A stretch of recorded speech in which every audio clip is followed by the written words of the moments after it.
Friends இந்த காணொலியை 2 நாளைக்கு முன்னாடியே எடுத்துட்டேன். ஆனால் இன்னைக்கு தான் அப்லோட் பண்ணுறேன். சென்னை வந்ததுலேருந்து கேம் ஃப்ரெண்ட்ஸ் எல்லாம் மீட் பண்ணலான்னு ஒரு பிளான் போட்டு வச்சிருந்தோம். பட் இன்னைக்கு தான் அதுக்கான சமயம் அமைஞ்சது. பிளானை போட்டது தான் போட்டோம். ஆனால் டைமை யாருமே கீப் அப் பண்ணல. நானும் குட்டி கோகுலும் ஃபர்ஸ்ட்லேயே வந்துட்டோம். 1/2 மணி நேரம் கழிச்சு தான் ரித்திக் அக்கா அப்புறம் ஃப்ரெண்ட்ஸ் எல்லாம் வந்தாங்க. எல்லாரும் சேர்ந்து படத்துக்கு போகிறதா தான் இருந்தது. ஆனால் நம்ம கேங் பற்றி தான் தெரியுமே. படம் ஆரம்பிச்சு 1/2 மணி நேரம் தாண்டி போயிடுச்சு. இனிமேல் அதுக்கு படத்துக்கு போயிட்டு சரி சாப்பிடவாது போகலான்னு அங்கேருந்து ஃபுட் ஸ்ட்ரீட் கிளம்பி போயிட்டோம். சின்ன வயசுலலாம் நேரம் ஓட்டுறதுக்காக ஃப்ரெண்ட்ஸோடு சேர்ந்து கிரிக்கெட் இந்த மாதிரி ஏதாவது ஒரு கேம் சொல்லணும். அட்லீஸ்ட் விளையாடலனாலும் ஃப்ரெண்ட்ஸ் எல்லாம் உட்காந்து பேசி ஏதாவது ஒரு மெமரிஸ் கலெக்ட் பண்ணி வச்சிருப்போம். ஆனால் இப்போலாம் இந்த சோஷியல் மீடியா யூஸ் பண்ண ஆரம்பிச்சதுல இருந்தே ஃப்ரெண்டு பக்கத்துலேயே இருந்தாலும் நம்ம இப்பெல்லாம் போய் சரியா பேசுறது இல்லை. சினிமாவாச்சும் ஃப்ரெண்ட்ஸ் எல்லாம் பார்க்கும்போது போய் ஏதாவது விளையாடுங்க, போய் பிடிச்சதை சாப்பிடுங்க, இந்த மாதிரி நிறைய மெமரிஸ் கலெக்ட் பண்ணி வச்சுக்கோங்க.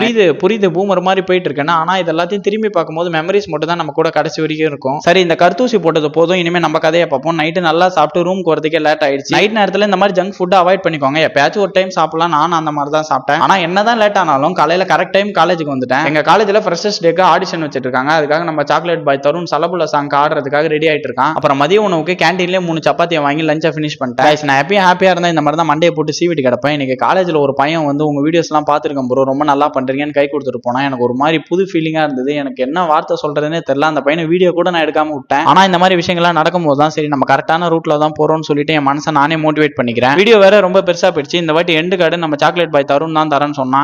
லைக் பண்ணுங்க, ஷேர் பண்ணுங்க, அந்த ஜனா கேலஸ்தனிக்ஸ் சப்ஸ்கிரைப் பண்ணுங்க.